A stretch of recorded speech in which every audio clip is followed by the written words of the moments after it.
In this video, I'll show you how to freeze multiple rows and columns like this in Excel.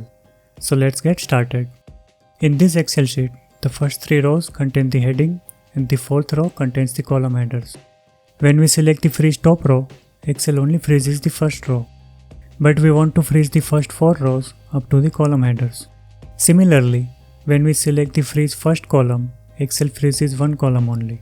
But I want to freeze the first 2 columns containing the order ID and product ID. Here is how we can do that easily. Select the cell that is just below the row you want to freeze and to the right of the column you want to freeze. Since I want to freeze the first 4 rows and first 2 columns, I will select C5 cell. This way, Excel will freeze all the rows above the cell C5 and all the columns before the C column. Now go to the View tab and select the Freeze Panes option from the Freeze Panes drop down. As you can see, the first 4 rows and the first 2 columns are now frozen. To unfreeze it, just select the Unfreeze Panes option from the View menu.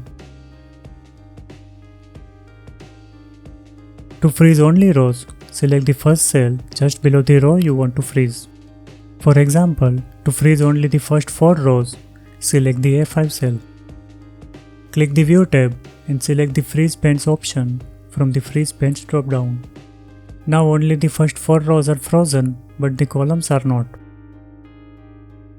To freeze only columns, select the cell that is just after the column that you want to freeze in the first row. For example, to freeze the first 2 columns only, select the cell C1.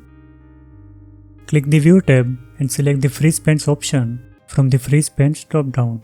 Now the first 2 columns are frozen, but the rows are not.